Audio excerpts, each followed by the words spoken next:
বিসমিল্লাহির রহমানির রহিম। আমি এখন খুলনা 0 পয়েন্ট থেকে কুষ্টিয়ার উদ্দেশ্যে রওনা হলাম। তো দীর্ঘ 4 মাস পর আবার কুষ্টিয়াতে যাচ্ছি। তো এটা অনুভূতিটাই অন্যরকম। গেলাম, এখন আমার ঘড়িতে বাজে 7টা বেজে 25 মিনিট।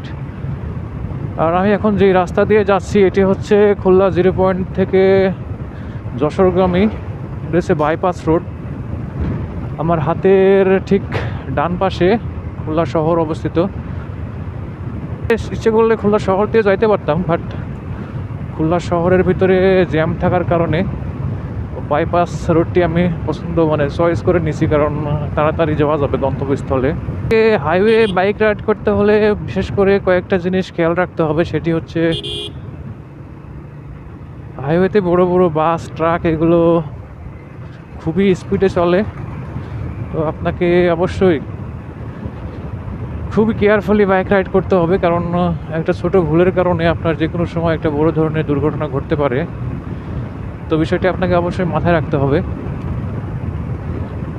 তো একা একা লং রাইড করা একটু বোরিং লাগে, বাট খুলনা ডিভিশন পার হলেই রাস্তার অবস্থা খুবই খারাপ। কারণ আমি এর আগেও 2বার বাইক নিয়ে গিয়েছি কুষ্টিয়ায়, সে সময় মোটামুটি যাওয়া গিয়েছিল, বাট ইদানিং রাস্তাটি খুবই খারাপ শুনতেছি।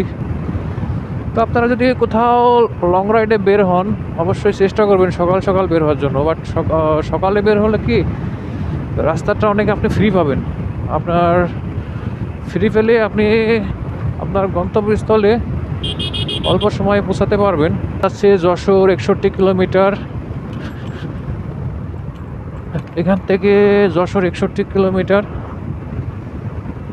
তো 61 কিলোমিটার যশোর আমার সময় লাগে প্রায় 2 ঘন্টার কাছাকাছি। রাস্তা সেটা পাগল সুদা নাকি।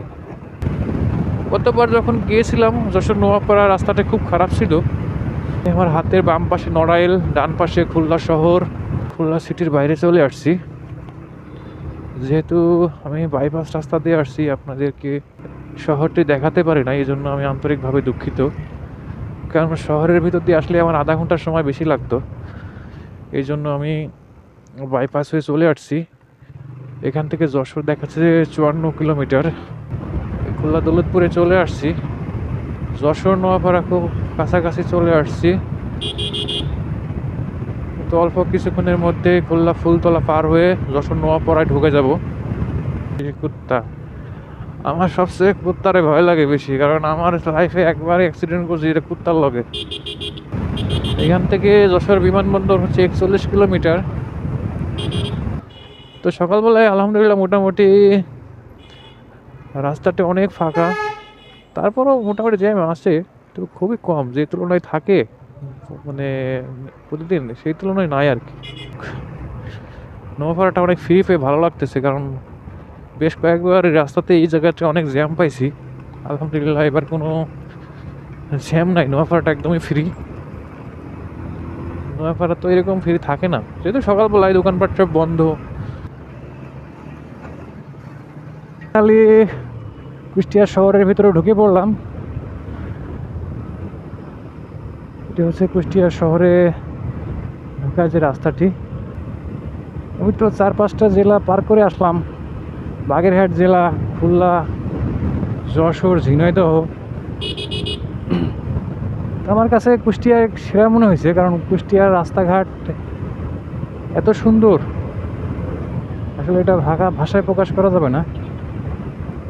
কুষ্টিয়ায় বেস্ট।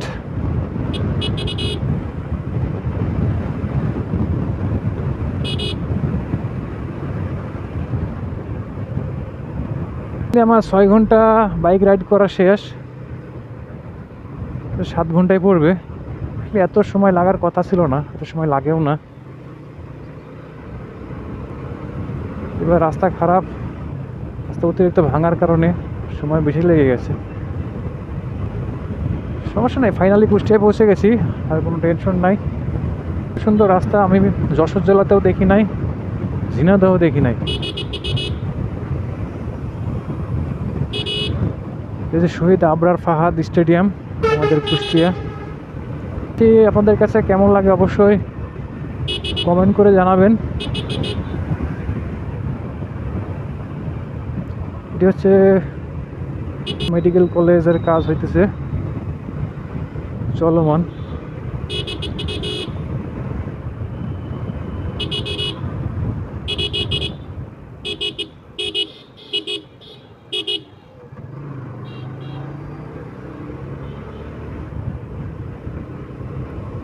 আমাকে কুষ্টিয়া বিআরটি অফিসে ঢুকতে হবে। আমি মনে হয় মেবি চলে আসছি কাছাকাছি, কুষ্টিয়া বিআরটি এর কাছাকাছি চলে আসছি। শরীর খেয়াল করে ঢুকতে হবে। পাস করে গেলাম তো, কুষ্টিয়া বিআরটি চলে আসলাম, ইউটার্ন নিতে হবে।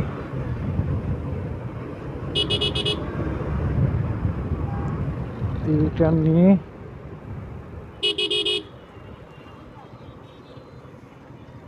কুষ্টিয়া বিআরটি তো এটাই, এই পাশ থেকে ঢুকা যাইব।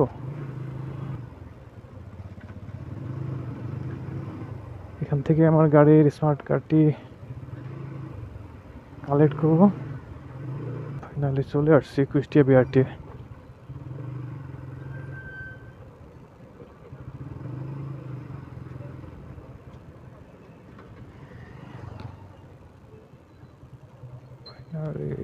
চলে আসছি কুষ্টিয়া বিআরটি। আলহামদুলিল্লাহ, আমি ফাইনালি আমার গাড়ির স্মার্ট কার্ডটি আজকে বিআরটি থেকে, কুষ্টিয়া বিআরটি থেকে কালেক্ট করলাম।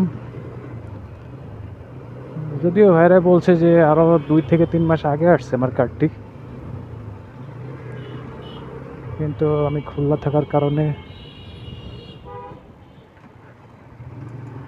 কার্ডটি নিতে লেট হয়ে গেছে। সমস্যা নাই, আমার অনলাইন কপি সাথেই ছিল, তো মামলা টামলার কোনো ঝামেলা ছিল না। আমার পেপার সব কিছু একদম A to Z রেডি। আমাদের কুষ্টিয়া থেকে ঢাকার মতো হয়ে গেছে, ঢাকাতেও তো এত জ্যাম থাকে না।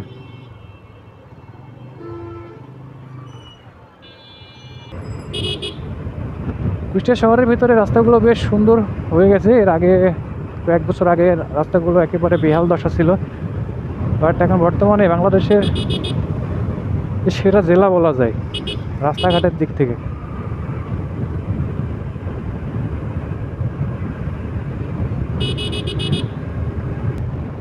সামনে মনে হয় একটা বিআরটিসি বাস অ্যাক্সিডেন্ট করছে, চাকা ভেঙে গেছে, অ্যাক্সিডেন্ট করছে। বাংলাদেশের বিআরটিসি বাসের অবস্থা খুবই করুণ অবস্থা ভাই। আমি যেখানেই দেখছি বাংলাদেশের সবগুলো একটা নকর জক্কর। সামনে কুষ্টিয়া ত্রিমণি, সোজা চলে গেল লালন শাহ সেতু হয়ে পাবনা, আর আমি চলে যাব বামে। বামে হচ্ছে মেহেরপুর, কুষ্টিয়া তো মেহেরপুর হাইওয়ে। এই রাস্তা ধরেই চলে যাব একদম সোজা। ফাইনালি আমাদের মিরপুরের রাস্তায় ঢুকে পড়লাম। এটা হচ্ছে কুষ্টিয়া ত্রিমণিয়া থেকে আমাদের যে মেহেরপুরের রোড, ওইটা এই রাস্তা ধরে আমাদের, এই রাস্তা ধরে আমি চলে যাব এখন মিরপুর থানা। রাস্তা ফাইনালি ডান হয়ে গেছে। আমি যখন আসছিলাম কয়েক মাস আগে রাস্তার কাজ চলতেছিল।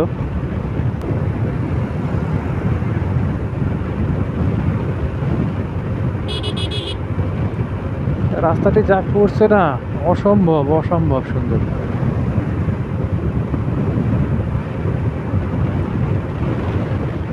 রাস্তাটি এত সুন্দর রাস্তা করছে ভাই, আসলে ভাষায় প্রকাশ করার মতো না।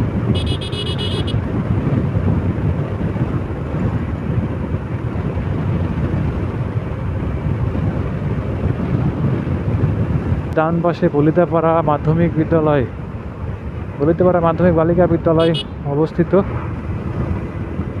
তারপরে আছে বলিতাপাড়া পলিটেকনিক ইনস্টিটিউট।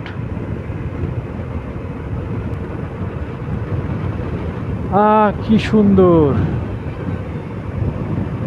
কি আনন্দ আকাশে বাতাসে। চারিদিকে দুপাশে, রাস্তার দুপাশে সবুজ মাঠ, মাত্রই ফসলের ক্ষেতে ধান লাগানো হয়েছে। আমি মিরপুরের খুব কাছাকাছি চলে আসছি, আর হয়তো অল্প কিছুক্ষণের মধ্যে মিরপুরে পৌঁছে যাব। আসছি, এটা হচ্ছে আমাদের Mirpur border guard Bangladesh TV checkpost. ধীরে চলুন।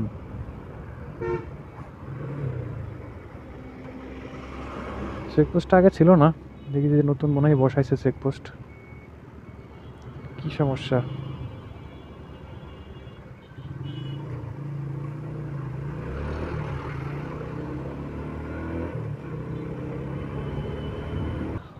এই যে সেই বাঁশের সেতু,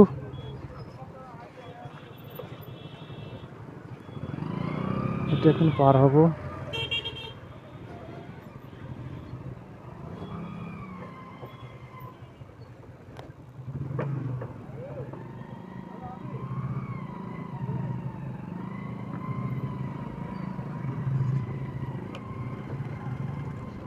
হাতের ডান পাশে একটা ব্রিজের কাজ চলতেছে, বিধায় এইরকম একটা সেতু করে দিছে আপাতত ওয়ান টাইম।